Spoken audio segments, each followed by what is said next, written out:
Hello dear students, Assalamu alaikum. In this video, we'll solve the structured questions for the topic of space physics. Now, as usual, before solving the questions, I'll recommend you to have the concept for this topic. इस topic से related जो जो important concepts हैं, first of all आपको उनका अच्छी तरह idea होना चाहिए, then you will be able to solve the questions. ठीक है ना। For that I have already uploaded 2 videos जिसमें मैंने इस स्पेस फिजिक्स से रिलेटेड जो जो इम्पोर्टेंट कॉन्सेप्ट्स है वो मैंने एक्सप्लेन किए हुए। तो अगर आपको कोई कंफ्यूजन है, you can go through these videos. ठीक है ना। चलें जी, अब हम क्वेश्चन की तरफ मूव करते हैं। Now the very first question is that, अब क्वेश्चन नंबर 1 का जो पार्ट 1 है, it says that the solar system contains sun, planets, moon, asteroids and comets. ठीक है ना। एक सोलर सिस्टम है जिसके पार्ट्स गिवन है, जिसमें सन भी आ जाता है, प्लैनेट्स आ जाते हैं, मून से, एस्टेरॉइड्स हैं, कॉमेट्स हैं, और भी सेलेस्टियल ऑब्जेक्ट्स एग्जिस्ट करते हैं। ठीक हो गया। अब देखें, ये सोलर सिस्टम हमने टॉपिक के अंदर भी डिस्कस किया था कि सोलर सिस्टम के कौन कौन से पार्ट्स होते हैं और उनकी जो एग्जिस्टेंस है कहाँ कहाँ पर होती है। तो उससे रिलेटेड ये क्वेश्चन है। नाउ इसका फर्स्ट पार्ट है, state the name of planet closest to the sun. उस प्लेनेट का नाम बताएं जो सन से क्लोजर है। अब थोड़ा सा हम सोलर सिस्टम को दोबारा से देख लेते हैं। Now this is the simple structure of the solar system. अब अगर आप देखें, दिस इज द सन। अब सन से जैसे ही आप मूव करते हैं, the very first planet is the mercury. ठीक है ना। ये डिफरेंट 8 प्लेनेट्स आ जाते हैं। इसके अलावा 8 प्लेनेट्स के अलावा we have other objects just like asteroids होते हैं। एस्टेरॉइड कहाँ पर एग्जिस्ट करते हैं? In between Mars and Jupiter in the asteroid belt. अब ये भी क्वेश्चन आ सकता है समटाइम्स कि ये जो एस्टेरॉइड बेल्ट होता है ये कहाँ पर एग्जिस्ट करता है। So you must remember that is in between Mars and Jupiter. Mars and Jupiter के दरमियान एक बेल्ट है जिसमें ये एस्टेरॉइड मूव कर रहे होते हैं। इसके अलावा भी है कॉमेट्स। कॉमेट क्या होते हैं? These are the moving stars. ठीक है ना। ये मूविंग स्टार्स होते हैं हैविंग द टेल। ठीक है। ये भी समटाइम्स क्वेश्चन आता है कि कॉमेट्स को आप किस तरह से डिफाइन करेंगे। So these are the moving stars having the tails. ठीक है ना। और इनका ऑर्बिटल बिहेवियर क्या होता है वो आगे चल के हम देख लेंगे क्वेश्चन में। ठीक हो गया। इसके अलावा और भी बहुत सारी बॉडीज होती हैं जो कि हमारे सोलर सिस्टम में एग्जिस्ट करती है, जस्ट लाइक डॉर्फ प्लेनेट। ये हमने प्रीवियस वीडियो में डिस्कस किया था। डॉर्फ प्लेनेट कौन सा थे? जैसे हमारे पास प्लूटो है। Pluto is no more the part of the solar system. अब उसको कंसीडर किया गया, इट्स अ डॉर्फ प्लेनेट। ठीक हो गया। ये सिंपल स्ट्रक्चर है। अब अगर इस स्ट्रक्चर में अगर आप देखें तो you can easily see that Mercury is the planet closer to the sun. तो हमारे पास क्या आ जाएगा? That is Mercury. ठीक हो गया। चलिए जी, अब बी पार्ट इसका, describe the difference between planet and moon. अब सोलर सिस्टम के अंदर प्लेनेट भी आते हैं, मून्स भी आते हैं। अब आपने बताना है कि इन दोनों में डिफरेंस क्या है। अब देखिए, अगर हम प्लेनेट की बात करें, सॉरी मून की अगर हम बात करें, पहले हम मून को कर लेते हैं। A moon is a satellite. Satellite क्या होता है? वो ऑब्जेक्ट जो कि किसी प्लेनेट के अक्रॉस रिवॉल्व करे उसको हम कहते हैं सैटेलाइट। तो अब आप देखिए, मून जो होता है वो it's not revolving, it's part of the solar system, but it is not revolving across the sun, but it is revolving across the earth. अगर हम अपने अर्थ के मून की बात करें, अर्थ के अलावा भी देखिए, हमने लेक्चर में भी डिस्कस किया था कि और प्लेनेट्स के भी मून होते हैं। ठीक है ना। तो किसी भी मून की बात करें, चाहे वो अर्थ का मून हो चाहे किसी और प्लेनेट का मून, तो मून का मून जो होता है sorry, that is revolving a planet. और उस ऑब्जेक्ट जो कि प्लेनेट के गिर्द रिवॉल्व करता है उसको हम कहते हैं सैटेलाइट। तो इसका मतलब है मून क्या हो गया? सैटेलाइट हो गया। और प्लेनेट क्या होता है? प्लेनेट जो होता है that orbits around a star. अब स्टार में अगर हम अपने सोलर सिस्टम की बात करें तो वी हैव द सन। सन हमारा जो है स्टार है। ठीक है ना। ये भी आप लेक्चर में भी हमने डिस्कस किया था, अभी भी सुन लें कि सन जो होता है दैट इज एन स्टार। ठीक हो गया। तो सन के गिर्द जो ऑब्जेक्ट रोटेट करते हैं, रिवॉल्व करते हैं, उनको हम कहते हैं ऑर्बिट्स। ठीक है। ये हो गया बेसिक डिफरेंस। चलें जी, सी पार्ट में मूव करते हैं। State 2 differences between asteroid and comet. आगे ना यही क्वेश्चन कि एस्टेरॉइड और कॉमेट में क्या डिफरेंस है। अब देखिए, एस्टेरॉइड की अगर बात करें तो अगर हम उनके स्ट्रक्चर की बात करें तो asteroids are mostly rocky and metallic. This not metallic but this is metallic. ठीक है ना। वाइल कॉमेट्स जो होते हैं they are made of the ice, dust and rocky particle, जिनको हम डर्टी स्नोबॉल भी कह रहे होते हैं। ठीक है ना। फर्स्ट डिफरेंस तो ये उनका स्ट्रक्चर का है। सेकंड, अगर हम उनके ऑर्बिटल मोशन की बात करें तो कॉमेट्स जो होते हैं they have highly elliptical orbit, यानी उनका जो ऑर्बिटल पाथ होता है वो हाईली इलिप्टिकल होता है। अगर हम इसी तरह अगर हम एस्टेरॉइड्स की बात करें तो एस्टेरॉइड का जो पाथ होता है that is more circular orbits. क्यों होता है मोर सर्कुलर ऑर्बिट्स? देखिए प्रीवियस जब हमने सोलर सिस्टम का जो स्ट्रक्चर देखा था, अगर आप उसमें कंपेयर करें तो asteroids have a particular belt which is in between Mars and Jupiter. तो मार्स एंड जुपिटर मतलब जो हमारे जिस तरह से हमें अर्थ है, तो अर्थ के लिए भी हमने कहा था इसका जो ऑर्बिट है that is nearly circular orbit. तो इसका मतलब है जो इसी तरह जो रेस्ट ऑफ द प्लैनेट्स हैं उनका भी ऑर्बिट ऑलमोस्ट सर्कुलर ऑर्बिट होता है। तो इस वजह से एस्टेरॉइड बेल्ट जो होता है that is also having the circular, जबकि कॉमेट्स जो होते हैं उनका जो ऑर्बिट होता है that is the highly elliptical. ठीक हो गया, this is the these are the two differences. चलिए अब इसके डी पार्ट में मूव करते हैं। D part is that the planet closest to the sun orbits the sun in 88 days। जो सबसे क्लोजेस्ट ऑर्बिट है मरकरी, तो मरकरी का जो ऑर्बिटल पीरियड है दैट इज 88 डेज। मींस कि मरकरी जो सन के राउंड जो अपना एक राउंड कंप्लीट करता है, एक चक्कर जो कंप्लीट करता है इन 88 डेज में कंप्लीट करता है, ठीक है ना। इसी तरह अर्थ जो होती है वो 365 डेज में कंप्लीट करती है अपना एक ऑर्बिटल पीरियड। ठीक हो गया, अर्थ का जो ऑर्बिटल पीरियड 365 डेज होता है। State the two reasons why Earth takes longer to orbit the sun than this planet। अब आपने ये बताना है अर्थ के उसका जो ऑर्बिटल पीरियड है वो इस प्लेनेट से, अब अगर हम इस प्लेनेट का नाम नहीं मेंशन, चलो हम मरकरी कंसीडर कर लेते हैं कि which is the nearest one, ठीक है ना। तो मरकरी से अर्थ का जो ऑर्बिटल पीरियड है वो ज्यादा क्यों है, आपने एटलीस्ट दो रीजन बताने। अब देखिए अगर हम थ्योरी में भी हमने एक डिस्कस किया था कि जो प्लेनेट सन के जितना क्लोजर होगा उसकी जो ऑर्बिटल स्पीड है वो उतनी ज्यादा है, बिकॉज उसके ऊपर ग्रेविटी का जो सन की जो ग्रेविटी का इम्पैक्ट है वो ज्यादा होगा। तो ग्रेविटी के इम्पैक्ट ज्यादा होने की वजह से उसकी जो स्पीड है वो भी ज्यादा होगी, एक रीजन तो ये। सेकंड रीजन ये, अगर हम इनके ऑर्बिट्स को कंपेयर करें, अब देखें ना ऑर्बिट्स को हम किस तरह से कंपेयर कर सकते हैं। चले जी हम मूव करते हैं दोबारा अपने इस डायग्राम पे, ठीक है। अब अगर आप ऑर्बिट्स को कंपेयर करें तो definitely the planet which is near to the sun उसका ऑर्बिटल जो पाथ है शॉर्टर होगा। जैसे जैसे प्लेनेट आगे चलते जाएंगे उनका जो ऑर्बिटल पाथ है वो भी ज्यादा होता जाएगा। अब अगर हम मरकरी और अर्थ को कंपेयर करें तो डेफिनेटली अर्थ जो है इसका डिस्टेंस सन से ज्यादा है, तो having the largest distance from the sun तो इसका ऑर्बिटल पाथ जो है वो भी ज्यादा हो जाएगा। तो डेफिनेटली पाथ ज्यादा होगा तो उसको उस पाथ पे मूव करने में ज्यादा टाइम रिक्वायर्ड होगा, ठीक है ना। तो ज्यादा टाइम रिकॉर्ड होने की वजह से उसका जो ऑर्बिटल पीरियड है वो इंक्रीज हो जाएगा। नहीं, ये दो रीजन हो सकते हैं, इसके अलावा भी अगर आपके जहन में कोई आ रहा है आप मेंशन कर सकते हैं, but these are the two major reasons. First one is the distance of the earth from the sun, whereas second one is the orbital path. Orbital path greater होने की वजह से उनका जो ऑर्बिटल स्पीड है वो less हो जाएगी, बिकॉज ऑर्बिटल स्पीड लेस होने का ऑर्बिटल स्पीड लेस होगी। और दूसरी बात है कि उनका डिस्टेंस ज्यादा हो जाएगा, तो डिस्टेंस यानी ऑर्बिटल पाथ ज्यादा होने की वजह से it will take more time. तो these can be two reasons, ठीक है ना। ये this was explained by the Kepler कि जो ऑर्बिटल स्पीड होती है वो लॉन्गर ऑर्बिटल पीरियड जितना सन से दूर हो जाएगा उसकी ऑर्बिटल पीरियड ऑर्बिटल स्पीड उतनी कम होती जाएगी। ठीक हो गया, चलें जी। सी ई पार्ट इसका, state the time taken for the light to travel from sun to earth. ये भी हमने थ्योरी के अंदर डिस्कस किया था, that is 8 minutes and 20 seconds. तो अप्रोक्सीमेटली अगर हम ओवरऑल सेकेंड्स में मेजर करें तो 500 सेकेंड्स। ठीक हो गया, चलिए सेकेंड पार्ट है इसका, using your answer in E part one calculate the distance from the sun to earth.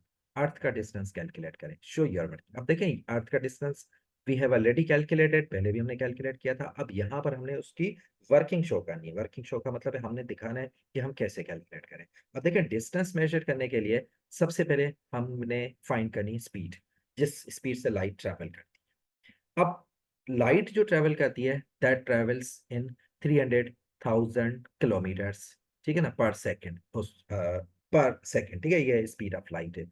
ये किलोमीटर मैंने लिखा हुआ है, this not kilometres but this is kilometres पर सेकेंड। ठीक हो गया। अब टाइम ऑलरेडी हमने मेंशन कर लिया कि 500 सेकेंड्स है। अब स्पीड का फार्मूला हमारे पास क्या होता है, डिस्टेंस डिवाइड बाय टाइम। तो we have to calculate the distance, so distance will become speed multiply by time. तो सिंपली दोनों वैल्यूज को हम मल्टीप्लाई कर देंगे, तो we get an distance 1.5 into 10 power 11 metres. ठीक हो गया। अब अगर आपको यहाँ पर मीटर में कैलकुलेट करना है, आप मीटर में कर सकते हैं। अगर आपको क्वेश्चन किलोमीटर्स में कैलकुलेट करना होता तो आप उसको किलोमीटर्स में भी कैलकुलेट कर सकते हैं। ठीक है ना। चलिए जी।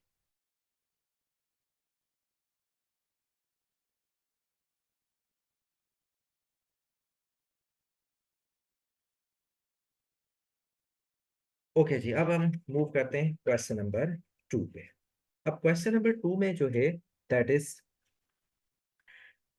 क्वेश्चन 2 का part A, a year, a month and a day can be defined in terms of motions of the earth, the moon and the sun. ठीक है ना। ये ऑर्बिटल पीरियड है, एक मंथ, डे एंड ईयर। ठीक है ना।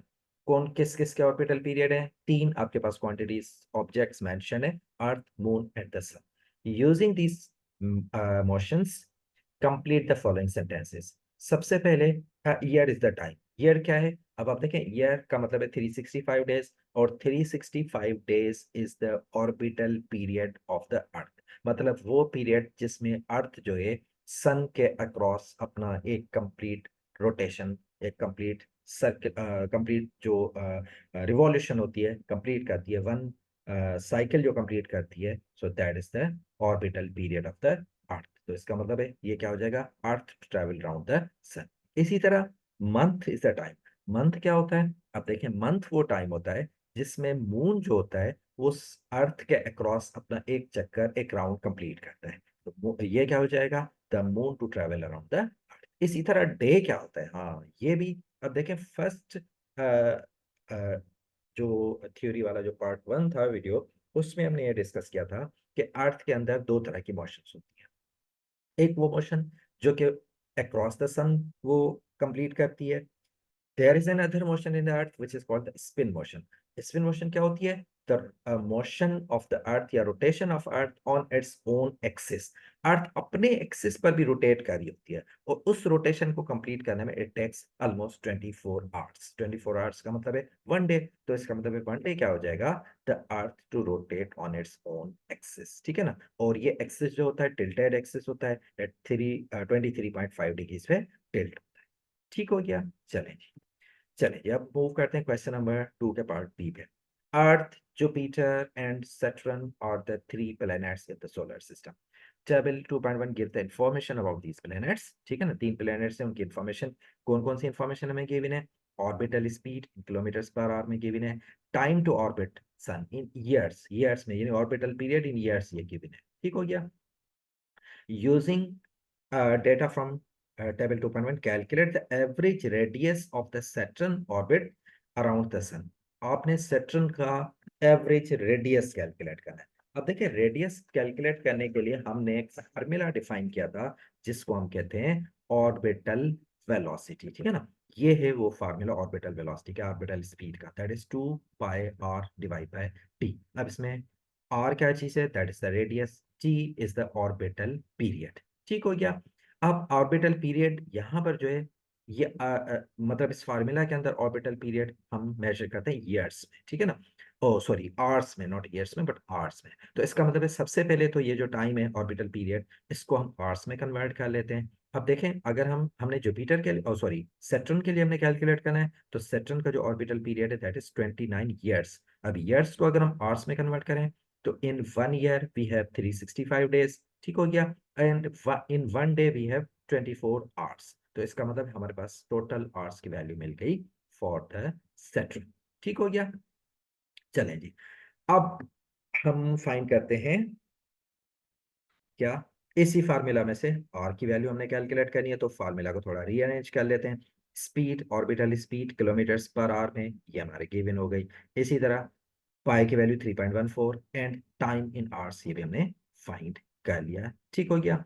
चलें जी, अब ये आवर्स में हमने इसलिए फाइंड किया बिकॉज अगर आप ऑर्बिटल स्पीड को देखें तो that is given in kilometres per our. तो इसका मतलब है हमने टाइम के यूनिट्स को सेम करने के लिए हमने ये जो टाइम है ऑर्बिटल पीरियड, इसको भी हमने आवर्स में कैलकुलेट किया। ठीक हो गया। अब सिंपली हम रीअरेंज करते जाएंगे, और हमारी वैल्यूज आर के लिए हम इसको अगर हम सॉल्व करें तो आर हमारे पास आ जाएगा that is 1.41 into 10 power 9 kilometres. ठीक हो गया, that is the value for the radius of the Saturn. चलें जी, अब इस क्वेश्चन नंबर 2 का पार्ट सी है। Figure 2.1 shows one alignment with the sun to sun of earth, Jupiter and Saturn। ठीक है ना, एक अलाइनमेंट शो की हुई है तीन प्लैनेट्स की, सन के साथ अर्थ, जुपिटर और सैटर्न की। ठीक हो गया, direction of orbit and sorry clockwise direction. ठीक हो गया। अच्छा, नॉट टू द स्केल, ये शायद पहले भी मैंने एक्सप्लेन किया है। इसका मतलब ये होता है कि ये जो मेजरमेंट है, this is not representing the actual measurement. Sometimes ऐसे होता है, कुछ मेजरमेंट आपको क्वेश्चन के अंदर एक्चुअल मेजरमेंट में रिप्रेजेंटेड होती है। मीन्स कि अगर ये डिस्टेंस हम मेजर करते हैं स्केल के साथ, फॉर एग्जांपल अगर 4 सेंटीमीटर मिलता है तो which represent the actual measurement. But यहाँ पे नॉट टू द स्केल का मतलब है, जाहिर सी बात है, अब प्लैनेट्स के दरमियान इतना कम डिस्टेंस तो हो नहीं सकता। सो ये जो मेजरमेंट है, this is not showing the actual measure. ठीक हो गया। चलें जी, इसका पार्ट 1 है। In figure 2.1 the three planets are sorry planets and sun are in line 29 years later. अब 29 ईयर्स के बाद क्या कह रहा है, Saturn returns to the same position relative to the sun. ये कह रहा है कि राइट नाउ ये इनकी पोजीशन है। अब आफ्टर 29 ईयर्स क्या हो रहा है, सेट्रन दोबारा इसी पोजीशन पर आ रहा है जहां पर ये अभी है। ठीक हो गया। But earth and Jupiter are not in the same line. लेकिन अर्थ और जुपिटर इस लाइन में नहीं आ रहे। Using data from table 2.1 explain why. अब टेबल 2.1 में है क्या, अगर हम टेबल 2.1 को कंपेयर करें तो अब आप देखें, अर्थ का जो ऑर्बिटल पीरियड है अगर हम ईयर्स में मेजर करें तो दैट इज 1, जुपिटर का है 12 एंड सेट्रन का है 29। ठीक हो गया। तो सेट्रन का जो ऑर्बिटल पीरियड है वो है 29 ईयर्स।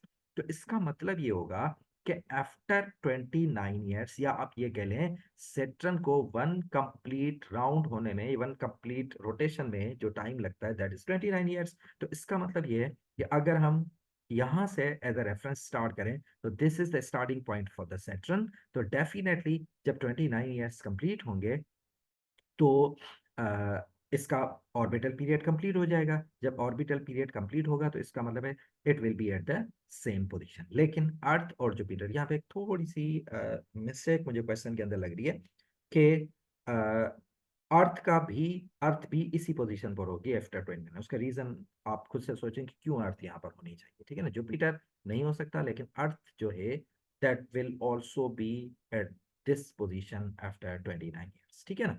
चले हम बात कर लें पर्टिकुलरली सैटर्न की। अब सैटर्न का जो ऑर्बिटल पीरियड है 29 ईयर्स है, तो after 29 years it will B eight the same position. लेकिन अर्थ और जुपिटर के लिए डिफरेंट है, तो डेफिनेटली आफ्टर 29 ईयर्स मेरे हिसाब से earth will also be at this position, but Jupiter नहीं होगा। जुपिटर किसी और पोजीशन पर होगा आफ्टर 29 ईयर्स। ठीक हो गया। चलेंगे, अब आते हैं इस क्वेश्चन के पार्ट 2 पे। अब पार्ट 2 ये कह रहा है, complete figure 2.2 show the position of the three planets exactly 6 year after the diagram in figure 2.1। अब ये कह रहा है जो ये जो डायग्राम है, आफ्टर 6 ईयर ये प्लैनेट्स कहाँ पर होंगे। आफ्टर 6 ईयर का मतलब है राइट नाउ ये प्लैनेट्स यहाँ। ठीक है ना। अब हम बात करते हैं अब what will happen after 6 years, ये प्लैनेट्स कहाँ कहाँ होंगे। अब अगर आप थोड़ा सा इनके जो पैरामीटर्स हैं उनको अगर आप थोड़ा ऑब्जर्व करें, तो अर्थ का जो ऑर्बिटल पीरियड है वो है 1 ईयर। तो इसका मतलब है अर्थ 1 ईयर में अपना कंप्लीट राउंड कंप्लीट कर लेगी। ठीक है ना। अब वो जो प्रीवियस पार्ट के अंदर मैंने जो बात की थी कि अर्थ इसी पोजीशन पर होगी, उसका भी आंसर आपको यहाँ पर मिल जाएगा। ठीक है। अब देखिए अर्थ, इसका मतलब है अर्थ एवरी ईयर जब एक साल कंप्लीट होगा तो अर्थ दोबारा इसी पोजीशन पर आएगी, क्योंकि ऑर्बिटल पीरियड इसका 1 ईयर है। तो इसका मतलब ये होगा कि अर्थ जो है सॉरी अर्थ जो है वो अगर after 1 year it completes one rotation, तो 2 ईयर्स के बाद दोबारा यहाँ आएगी, 3 years, 4 years, 5 years and then 6 years. तो 6 ईयर्स के बाद अर्थ की जो पोजीशन होगी दैट विल बी सेम, उसके अंदर कोई भी चेंज नहीं आएगा, अर्थ अपनी जगह पर। ठीक है ना। अब बात कर लेते हैं हम जुपिटर और सैटर्न की। अब अगर हम जुपिटर की बात करें तो देखें जुपिटर का जो ऑर्बिटल पीरियड है दैट इज 12 ईयर्स। तो इसका मतलब ये होगा कि जुपिटर को इस पोजीशन पर, अपनी ओरिजिनल पोजीशन जहां से हम स्टार्ट करें, इस पोजीशन पर आने के लिए 12 ईयर्स रिक्वायर्ड होंगे। ठीक है ना। फर्स्ट राउंड कंप्लीट करने में, या एक रोटेशन कंप्लीट करने में उसको 12 ईयर्स ही। तो यहाँ पर हमसे पूछ रहा है कि 6 ईयर्स के बाद कहाँ होगा, तो डेफिनेटली अगर उसको ऑर्बिटल पीरियड 12 ईयर्स है तो it will complete half of its journey in 6 years. तो हाफ जर्नी का मतलब है जब यहाँ से क्लॉकवाइज मूव करना स्टार्ट करेगा तो हाफ ऑफ जर्नी का मतलब है it will B at this position, ठीक है ना। अब देखें ना, यहाँ ये कंप्लीट इसका जो पाथ होगा तो 6 ईयर के अंदर it will complete it's half of the journey, इसका मतलब है Jupiter will be at this point after 6 years, ठीक है। ये होगी जुपिटर की पोजीशन। अब हम बात करते हैं सेट्रन। अब अगर आप सेट्रन की देखें, सेट्रन का जो ऑर्बिटल पीरियड है दैट इज 29 ईयर्स, ठीक है ना। अब सेट्रन के लिए देखते हैं कि after 6 years where it will be. तो इसके लिए हम सिंपल थोड़ी सी कैलकुलेशन कर लेते हैं। हम ये करते हैं, ये जो हमारे 4 क्वाड्रेंट्स है इससे हम डिवाइड कर लेते हैं 29, ठीक है ना। इससे हमें ये पता चलेगा कि how much distance it will cover in, मतलब ये कि आफ्टर 29 ईयर्स का ऑर्बिटल पीरियड है, तो इसका मतलब ये होगा कि इन 1 ईयर, या आप ये कह लें कि अगर हम क्वार्टरली डिवाइड करें तो एक क्वार्टर कितने टाइम में वो कंप्लीट करेगा, ठीक है ना। तो इसका मतलब ये होगा कि अगर हम 29 को 4 से डिवाइड करें तो वी आर गेटिंग 7.25। इसका मतलब होगा सेट्रन जो है एक क्वार्टर कंप्लीट करने में 7.25 ईयर्स लेगा। तो अब ठीक है ना, समझ आ रही है बात थोड़ी सी। मैंने अपने हिसाब से कैलकुलेशन की है ताकि आपको इजी लगे। ये 29 को हमने 4 से इसलिए डिवाइड किया है कि हमने इस पूरी जर्नी को 4 डिफरेंट, आप ये कह लें कि फेजेस में हमने डिवाइड कर दिया, ठीक है ना। 4 डिफरेंट एरा में, या आप ये कह लें कि ड्यूरेशंस में हमने डिवाइड कर लिया। अब इसका मतलब ये होगा कि 7.25 years, every 7.25 years it Saturn will move up to 1 quadrant, means के 25% के लें आप, या 90 डिग्री पे कह लें कि इसकी जो 90 डिग्री शिफ्ट होगा दैट विल टेक 7.25 ईयर्स, ठीक है ना। इस तरह 0 से 90, 90 से 180, देन 270, फिर 360 डिग्री पे वो कंप्लीट करेगा। तो इसका मतलब है कि अगर हम 7.25 ईयर्स का मतलब है after 7.25 years Saturn will be somewhere यहाँ, ठीक हो गया। लेकिन हमसे क्या पूछा गया, आफ्टर 6 ईयर। तो 6 ईयर का मतलब है इस Saturn will not complete 1 quadrant in 6 year, in this duration. 6 year के अंदर ये अपना एक क्वाड्रेंट भी कंप्लीट नहीं करेगा, इससे भी थोड़ा सा पीछे होगा, तो that will be somewhere at this point, ठीक है ना। तो ये हो गई final position of these stars या दीज प्लैनेट्स, ठीक है ना। आई होप थोड़ा सा मैंने इसको डिटेल में एक्सप्लेन किया, आई होप कि आपको समझ आ गया। चलें जी, अब हम मूव करते हैं नेक्स्ट पार्ट पे, क्वेश्चन नंबर 3 पे। क्वेश्चन 3 क्या कह रहे हैं, question 3 saying that table 3.1 lists some of the planets in the solar system and their average distance from the sun, ठीक है ना। आपको एवरेज डिस्टेंस गिवन है और उनका प्लैनेट्स और एवरेज डिस्टेंस गिवन है, ठीक है ना। Complete table 3.1 by writing the names of the missing planets. अब मिसिंग प्लैनेट्स के नेम गिवन है। अब यहाँ पर थोड़ी सी आप ये समझ रहे होंगे कि ये जो डिस्टेंस है क्या हमने ये इनको मेमोराइज करना है। तो कैसे हमें फाइंड करेंगे, ठीक है ना। तो you don't have to memorise these distances. यहाँ पर एक ट्रिक है। ट्रिक क्या है, अब आप देखें आपको मरकरी गिवन है, मरकरी के बाद अर्थ गिवन है। तो वी ऑलरेडी नो कि there is one planet in between Mercury and earth, तो डेफिनेटली वो प्लेनेट क्या होगा, वीनस होगा। इसी तरह अर्थ और जुपिटर, अब अर्थ और जुपिटर के बीच में भी एक ही प्लेनेट आता है और वो प्लेनेट कौन सा है, मार्स है। तो इसी तरह आपने फाइंड, ठीक है ना। आपको ये टेबल नहीं भी याद हो रही तो you can use this trick, ठीक है। समटाइम्स ऐसे होता है, इससे क्वेश्चन इजी हो जाता है, ठीक हो गया। चलें जी, अब मूव करते हैं इसके पार्ट ए कंप्लीट हो गया, चलें बी को मूव करते हैं। As the planets move around the sun the distance between earth and Jupiter changes. ये कह रहा है कि जब planets move around the sun the distance between earth and Jupiter changes, वो अपने अपने ऑर्बिट में मूव कर रहे होंगे तो अर्थ और जुपिटर का डिस्टेंस चेंज होता रहेगा। Using table 3.1 calculate the smallest distance and the largest distance between earth and Jupiter. आपने बताना है कि अब जाहिर सी बात है वो अपने अपने ऑर्बिट पे दोनों प्लेनेट मूव कर रहे होंगे। उन दोनों के कौन कौन से प्लेनेट, अर्थ और जुपिटर के दरमियान स्मॉलेस्ट डिस्टेंस कब होगा और कितना होगा, इसी तरह उनके दरमियान जो लार्जेस्ट डिस्टेंस होगा वो कितना होगा। अब पहले तो हम ये देख लेते हैं ये स्मॉलेस्ट और लार्जेस्ट डिस्टेंस होंगे कहाँ पर। अब इसके लिए हम थोड़ा सा डायग्राम को कंसीडर कर लेते हैं कि दिस इज सन, ठीक हो गया, और ये है अर्थ हमारे पास, और ये है हमारी सॉरी, और ये है जुपिटर, ठीक है ना। अब अगर आप कंपेयर करें अर्थ का सन से जो डिस्टेंस है, that is given in this table, कितना है 1.5 इंटू 10 पावर 8। इसी तरह अर्थ का जो जुपिटर से डिस्टेंस है वो भी हमें गिवन है, कितना डिस्टेंस, सॉरी ये डिस्टेंस हमें गिवन है कितना, 7.8 इंटू 10 पावर 8। इसका मतलब ये वाला जो डिस्टेंस है सन से लेके जुपिटर का, दैट इज 7.8 इंटू 10 पावर 8।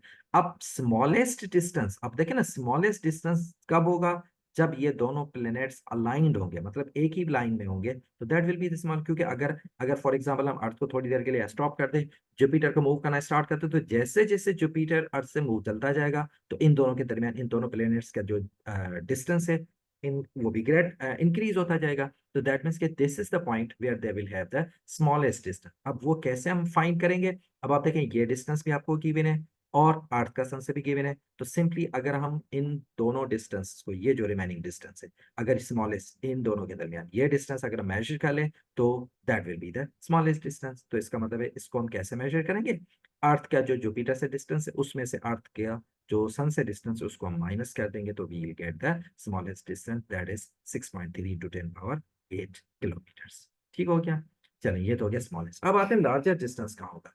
अब अगर हम थोड़ी देर के लिए अर्थ की रोटेशन को स्टॉप कर दें, हम अब जुपिटर को मूव करना, अब जाहिर सी बात है अर्थ तो मूव करती रहेगी, स्टॉप तो नहीं होगी, लेकिन हमने फाइंड करना है लार्जेस्ट डिस्टेंस। तो लार्जेस्ट डिस्टेंस कब होगा, when Jupiter will be exactly on the opposite side. अब आप देखिए ना, अब अर्थ को थोड़ी देर के लिए आप ये कह लें कि स्टॉप है, मूव नहीं करी। अब जुपिटर यहाँ पर इस पोजीशन पे था तो स्मॉलेस्ट डिस्टेंस था। जैसे जैसे जुपिटर मूव कर रहा है, distance between earth and sun is increasing, this is the maximum distance. अब देखिए ना, इससे जब दोबारा जाएगा तो ये डिस्टेंस दोबारा से रिड्यूस होना स्टार्ट हो जाएगा, because again Jupiter is coming towards earth, तो ये डिस्टेंस फिर रिड्यूस हो जाएगा। तो this is the point where they will have the maximum या लार्जेस्ट डिस्टेंस। तो अब ये लार्जेस्ट डिस्टेंस हम कैसे मेजर करेंगे। अब देखिए जुपिटर का जो डिस्टेंस है सन से, चाहे वो स्पाइन पर हो चाहे स्पाइन पर, डिस्टेंस तो वही रहेगा 7.8 इंटू 10 पावर 8 किलोमीटर्स। इसी तरह अर्थ का डिस्टेंस भी हमें गिवन है। अब सिंपली हमने ये टोटल डिस्टेंस मेजर करना है, तो सिंपली हमने दोनों वैल्यूज को ऐड करना है। जब हम ऐड करेंगे तो we get largest distance, that is 9.3 into 10 power 8 kilometres. ठीक हो गया, चले जी अब हम मूव करते हैं इसी क्वेश्चन के पार्ट सी पे। पार्ट सी कह रहा है, a planet is in orbit around the distinct star. As it passes in front of the star, it blocks some of the light of the star from reaching Earth, reducing the brightness of the star as seen from the Earth. अब ये कह रहे हैं कि this is the star and this is the planet. ठीक हो गया, अगर हम अर्थ की बात करें तो अब ये प्लेनेट अगर ये जो स्टार है अगर सन और अर्थ के दरमियान आएगा, तो definitely it will stop the light of sun appearing to the earth. ठीक है ना, वो सन की जो लाइट है वो अर्थ पे पहुंचने से उसकी शेडो की वजह से वो लाइट जो होगी रिड्यूस हो जाएगी। ठीक हो गया। Figure 3.1 shows the view from the earth as planet passes in front of the star। ठीक है ना, ये अर्थ है, ये प्लेनेट जो है ये इस अर्थ के जो है आगे से ही आप कह लें कि in between earth and Sunny planet जब होगा, तो डेफिनेटली इसके शेडो की वजह से अर्थ पे जो लाइट है सन की वो कम पड़ेगी। ठीक है ना। Figure 3.2 shows incomplete graph of how the brightness of the star varies with the time as seen from the Earth. The planet is front of the star from T1 to T2। अब ये कह रहे हैं ये जो planet, sorry ये sorry sorry sorry थोड़ा सा इसको इस तरह से कंसीडर कर लें कि this is not talking about the light of the sun, but this is talking about the light of this star. अब ये है planet and other planet. Question इस तरह से है कि अगर अर्थ यहाँ पर होगी फॉर एग्जांपल, तो ये जो प्लेनेट है because this is a dark planet, तो इस स्टार की जो लाइट है वो इस प्लेनेट की वजह से, इस प्लेनेट के शेडो की वजह से अर्थ पे कंप्लीट नहीं पहुंचेगी। कंप्लीट नहीं पहुंचेगी तो ये प्लेनेट जो है हमें कंप्लीटली विजिबल नहीं होगा। कंप्लीटली विजिबल नहीं होगा तो इसकी ब्राइटनेस हमें कम नजर आएगी। ठीक है ना, ये इस तरह से। अब ये कह रहे हैं figure 3.2 shows an incomplete graph of how the brightness of the star varies with the time as seen from the earth।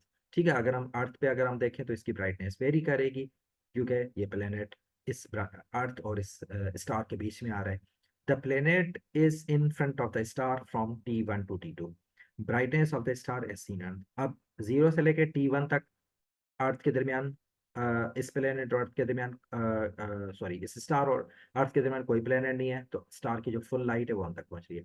अब ये कह रहे हैं कि T1 एंड T2 के दरमियान ये प्लेनेट जो है वो स्टार और अर्थ के दरमियान आ रहा है, बीच में आ रहा है। तो डेफिनेटली जितने टाइम के लिए ये प्लेनेट स्टार और अर्थ के दरमियान होगा, तो इसका मतलब है उतने टाइम के लिए इस स्टार की जो ब्राइटनेस है वो हमें कम नजर आएगी अर्थ के ऊपर। तो कम नजर आएगी, तो इसका मतलब अब एग्जैक्ट वैल्यूज तो हमें गिवन नहीं है, तो हमने जस्ट रिप्रेजेंट करना है। तो रिप्रेजेंट हम किस तरह से करेंगे? स्ट्रेट लाइन के थ्रू थोड़ा सा इस वैल्यू से कम कर देंगे, बिकॉज यहाँ पर मैक्सिमम ब्राइटनेस होगी, यहाँ पे उसकी स्टार के, अगर हम मास को कंपेयर करें, इस प्लेनेट के मास को, अगर हम या प्लेनेट के साइज को हम कंपेयर करें स्टार से, दैट्स द स्मॉलर वन। तो इसका मतलब है सम ऑफ द लाइट जो होगा ये ब्लॉक कर देगा, ठीक है।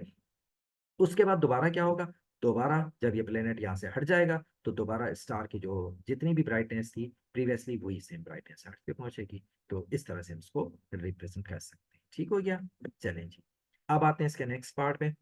Describe how to completed figure 3.2 should be changed to show the larger planet passing at the same distance in front of the same star। अब ये कह रहे हैं कि अगर यहाँ पर इस प्लेनेट की जगह पे लार्जर प्लेनेट होता तो क्या?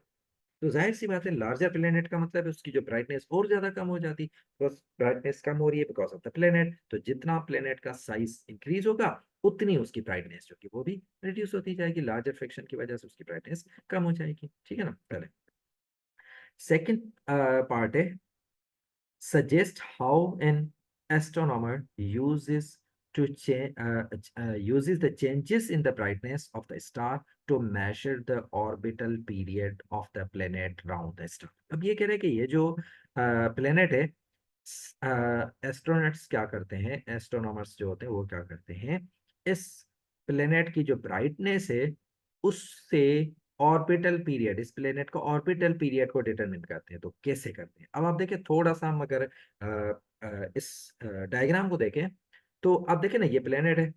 फॉर एग्जाम्पल, आपने फर्स्ट टाइम जब ये प्लेनेट मतलब इस स्टार और अर्थ के दरमियान आया, तो आपने देखा कि इसकी ब्राइटनेस रिड्यूस हो गई।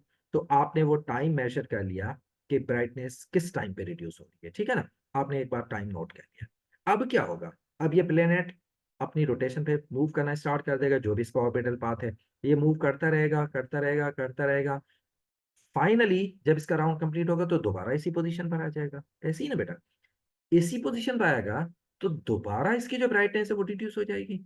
ठीक जितनी देर के लिए दोबारा ये अर्थ और इस स्टार के दरमियान होगा, तो उसकी ब्राइटनेस दोबारा रिड्यूस हो जाएगी। तो दोबारा रिड्यूस होने का मतलब है, प्रीवियसली ये कब रिड्यूस हुई, अब दोबारा जब रिड्यूस होगी, तो इन दोनों टाइम्स के दरमियान जो टाइम इंटरवल होगा, that will be considered as the orbital period. ऐसे ही होता है ना, ऑर्बिटल पीरियड का तो मतलब ही होता है कि वो टाइम जो कि प्लेनेट अपना सर्कल कंप्लीट करने में, अपनी रोटेशन कंप्लीट करने में लगाता है, उसको हम ऑर्बिटल पीरियड कहते हैं, ठीक है ना।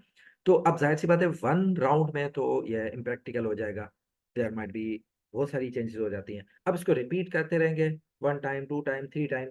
अब उसकी एवरेज फाइनली क्या करेंगे, उसकी एवरेज वैल्यू लेंगे, तो उसकी एवरेज वैल्यू से उसकी जो ये हमें आइडिया हो जाएगा कि ये जो प्लेनेट है इसका ऑर्बिटल पीरियड कितना है। So this is the method जिससे हम फाइंड कर सकते हैं, ठीक है ना। ऑर्बिटल जो एस्ट्रोनॉमर्स होते हैं, इस तरह से डिफरेंट प्लेनेट्स का जो अप्रोक्सीमेट जो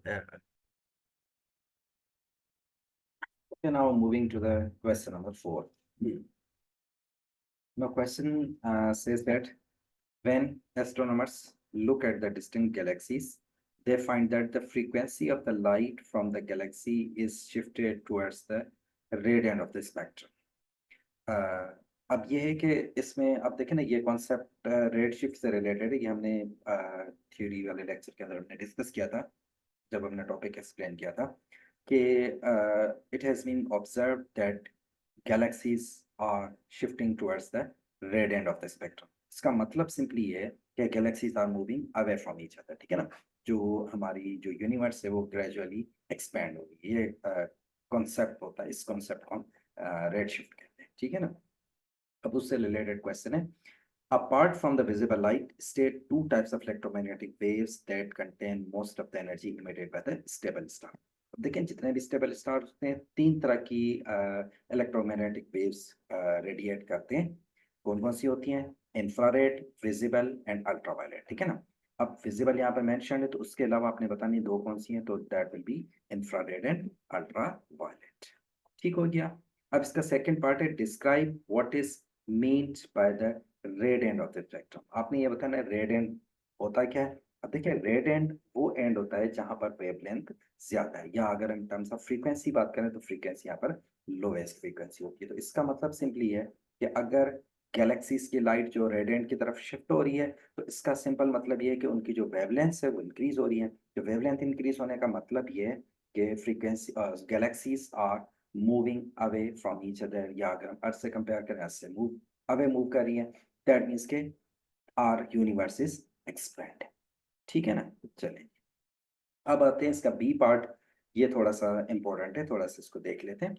द बी पार्ट ये है कि the speed of the recession of the Galaxy is the speed at which Galaxy is moving away from the earth. ये ऑलरेडी स्पीड ऑफ रेसिशन की आप ये कह लेंगे डेफिनेशन या कॉन्सेप्ट मेंशन है कि स्पीड ऑफ रेसिशन किसी भी गैलेक्सी की क्या होती है, वो स्पीड जिससे गैलेक्सी अर्थ से दूर जा रही है, moving away from the earth. ठीक है ना। Astronomers use red shift to measure the speed of recession. ये जो रेड शिफ्ट जो कॉन्सेप्ट हमने प्रीवियसली डिस्कस किया, इस कॉन्सेप्ट को यूज करके वो speed of the recession of the galaxies को मेजर करते हैं। ठीक है। Astronauts can also measure the distance D of the galaxy from the earth. अब गैलेक्सी कितना दूर है अर्थ से राइट नाउ, वो डिस्टेंस भी एस्ट्रोनॉमर्स मेजर करते हैं। Such large distances are measured in light years. ठीक है, ये प्रीवियसली हमने डिस्कस किया था कि जो कॉस्मिक डिस्टेंसेस होते हैं वो बहुत ज़्यादा होते हैं, तो इस वजह से rather than measuring in kilometers हमको लाइट ईयर में मेजर होते हैं। ठीक हो गया। Astronomers can estimate the time t that the galaxy has been moving away from the earth using the equation। अब ये जो टाइम है, टाइम ऑफ रेसिशन जिसको हम कह रहे हैं, ये टाइम ऑफ रेसिशन के कितना टाइम यानी अर्थ से गैलेक्सी ने कितने टाइम के लिए मूव किया है। तो इसका मतलब सिंपल ये है, अगर हम यूनिवर्स के कॉन्सेप्ट को देखें कि यूनिवर्स की जो फॉर्मेशन हुई according to the big bang theory, कि यूनिवर्स जब एग्जिस्ट हुई थी तो सारी गैलेक्सी सारे प्लैनेट्स जो भी थे दे वर जॉइंट टुगेदर। ठीक है ना। उसके बाद ग्रेजुअली जो गैलेक्सीज हैं या जो डिफरेंट आप ये कह लें कि ऑब्जेक्ट्स हैं सेलेस्टियल ऑब्जेक्ट्स वो दूर जा रहे हैं। तो इसका मतलब ये हो कि ये वो टाइम है जो ये डिफाइन करता है। मतलब इस टाइम की जो भी वैल्यू है, जिस तरह से आप देखें टेबल के अंदर आपको 4 गैलेक्सीज की वैल्यू गिवन है, तो इसका मतलब है ये वो टाइम है जितना टाइम इन्होंने अर्थ से, इन गैलेक्सीज ने अर्थ से दूर होने में लगाया है। तो सिंपली हम ये कह सकते हैं this is the duration of the formation of these galaxies. ठीक है ना। ये वो ड्यूरेशन है जब से ये गैलेक्सीज फॉर्मेशन हुई, या आप ये कह लेंगे सिंपल अर्थ से दूर जाना जब इन्होंने स्टार्ट किया है तो ये है वो टाइम। ठीक है ना। या ये कह लें कि इनका जो फॉर्मेशन ऑफ द गैलेक्सी का जो टाइम है ये आपको गिवन है कि ये गैलेक्सीज कब वजूद में आई और कब ये अर्थ से दूर होना स्टार्ट हुई। ठीक है ना, ये वो टाइम है। तो अब ये टेबल के अंदर आपको 4 डिफरेंट गैलेक्सीज के आपको पैरामीटर्स गिवन है। डिस्टेंस इन लाइट ईयर्स, ठीक है, कितना डिस्टेंस है गैलेक्सी का। उसके बाद time of recession sorry speed of recession, speed कितनी किस स्पीड के साथ मूव कर रही है, and T billion of years यानी टाइम ये जो है कि कितने टाइम के लिए they are moving away from the earth. ठीक है ना, ये time given billions of years. ठीक है। State what is meant by Galaxy. Galaxy है क्या। अब गैलेक्सी की डेफिनेशन ये भी हमने डिस्कस किया था कि गैलेक्सी क्या है। It's a massive collection of billions of star hold held together by the gravity. मतलब एक ग्रुप ऑफ स्टार्स होता है, millions of stars, they are holding together, they are being existing, they are due to gravity. ठीक है, उस group of stars को हम कहते हैं गैलेक्सी। ठीक हो गया। चलिए जी अब आते हैं इसके सेकंड पार्ट पे। Show that 1 light year is equal to 9.5 into 10 power 15 पे। आपने ये बताना है कि जो 1 light year का डिस्टेंस है अगर हम इसको मीटर में मेजर करें तो that is equal to 9.5 into 10 power 15 metres. अब ये देख लेते हैं ये डिस्टेंस हम मीटर में मेजर कैसे करेंगे। सबसे पहले हम बात कर लेते हैं स्पीड ऑफ लाइट की। अब देखिए स्पीड ऑफ लाइट अगर हम मीटर पर सेकंड में मेजर करें तो that is 3 into 10 power 8 metres per second. अब 1 ईयर का जो टाइम है, अगर इस टाइम को, बिकॉज स्पीड अगर हम सेकंड में मेजर कर रहे हैं, तो इस टाइम ड्यूरेशन को भी हम सेकंड्स में कैलकुलेट कर लेते हैं, how many seconds are there in 1 year.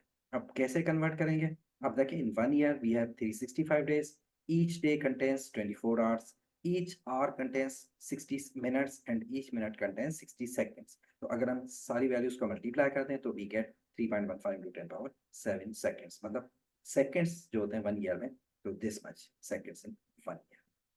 अब हमें टाइम भी मिल गया, स्पीड हमें ऑलरेडी गिवन है, तो अब देखें स्पीड का जो फार्मूला है डिस्टेंस अपॉन टाइम, तो इस फार्मूला को यूज करके हम ये डिस्टेंस मेजर कर सकते हैं मीटर्स। हमने डिस्टेंस मेजर करना है, तो distance will become speed multiply by time, तो इसका मतलब है अब सिंपली दोनों वैल्यूज को मल्टीप्लाई करना है, जब मल्टीप्लाई करें तो we get the same value 9.5 to 10 power 15 metres. तो सिंपली हमने ये प्रूव करना था, वेरीफाई करना। ठीक हो गया।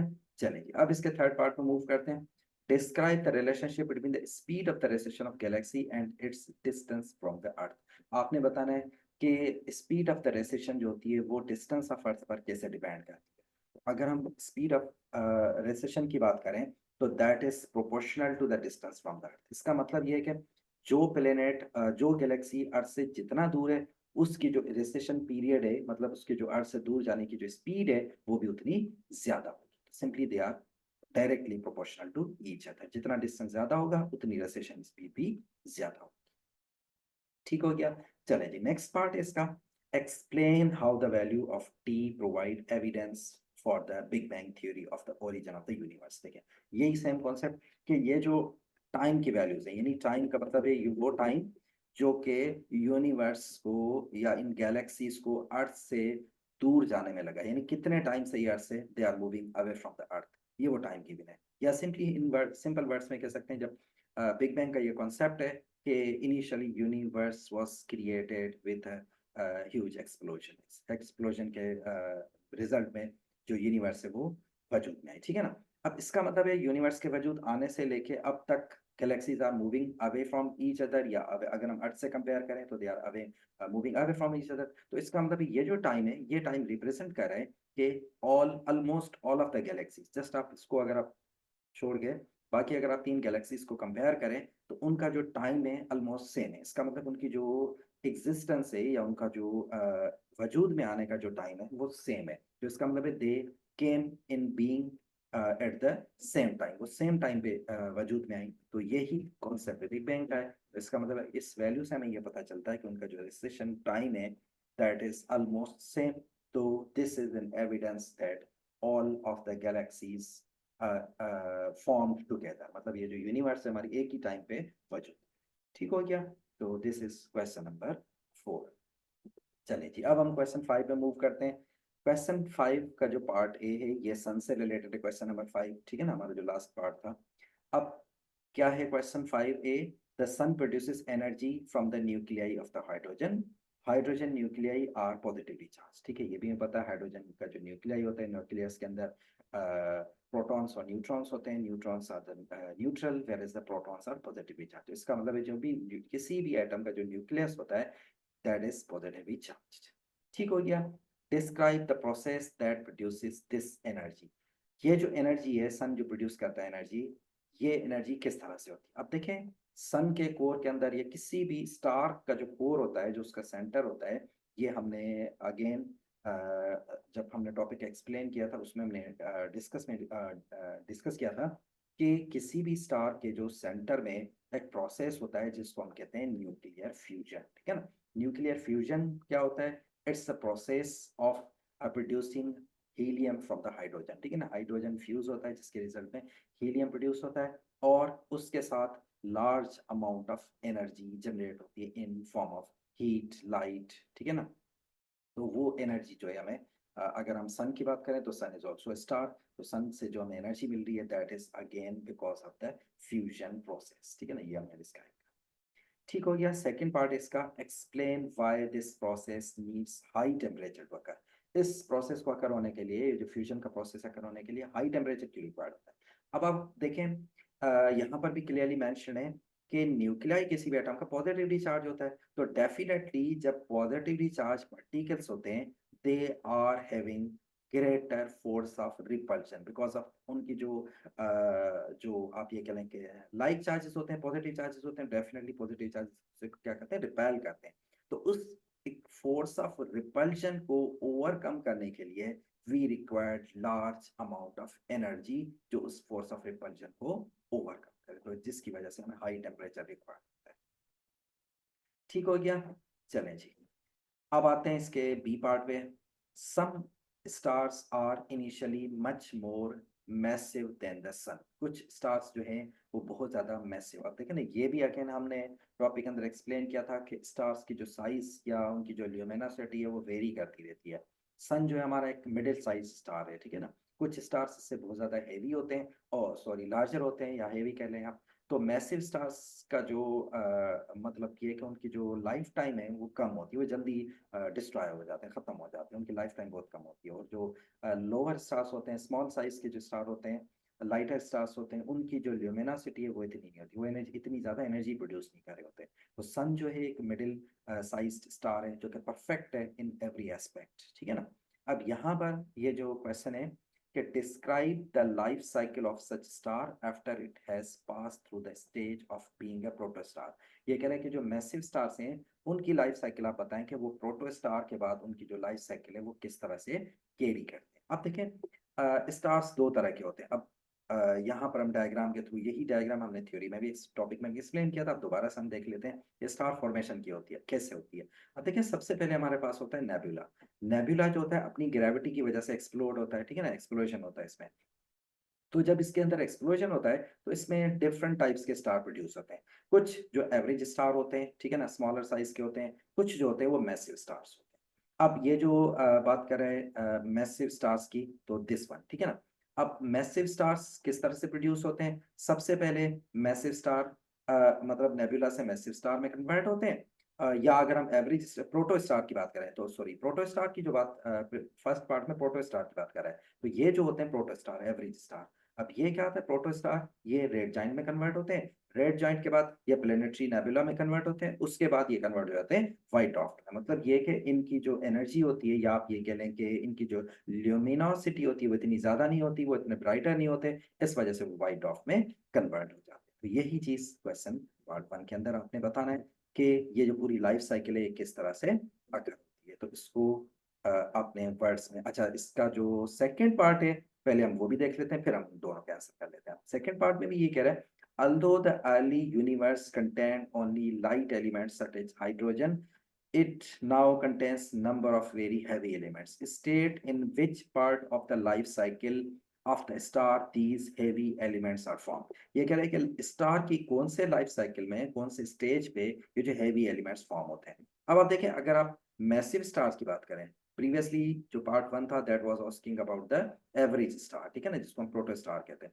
अब अगर हम मैसिव स्टार की बात करें तो देखिए मैसिव स्टार्स जो होते हैं वो रेड सुपर जायंट में कन्वर्ट होते हैं। तो उसके बाद हमारा जो फेज आता है वो होता है सुपरनोवा, जिसमें उनकी जो ब्राइटनेस है वो प्रोड्यूस होती है।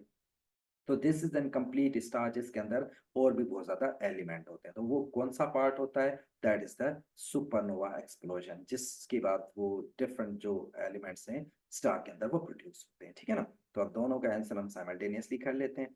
फर्स्ट पार्ट के अंदर जो जो डिस्कशन हमने की कि आफ्टर प्रोटोस्टार किस किस तरह से ये मेन सीक्वेंस में जाते हैं, फिर वो हाइड्रोजन फ्यूज होता है हीलियम में, उसके बाद जो हाइड्रोजन डिप्लेटेड की वजह से स्टार एक्सपेंड होते हैं, रेड जाइन में कन्वर्ट होते हैं, then they finally convert into the white dwarf. इसी तरह सेकंड पार्ट में हमारे पास क्या आ जाएगा, जो वेरी हैवी स्टार्स होते हैं उनका वो स्टेज, मैसिव स्टार्स का जो स्पेशली कौन सा पार्ट होता है या कौन सा स्टेज होता है, that is the supernova explosion. तो सुपरनोवा एक्सप्लोजन के बाद या उस प्रोसेस के बाद, उस स्टेज के बाद जो अदर हेवी एलिमेंट्स हैं वो फॉर्म, ठीक हो गया। So this is all about these questions, ठीक है।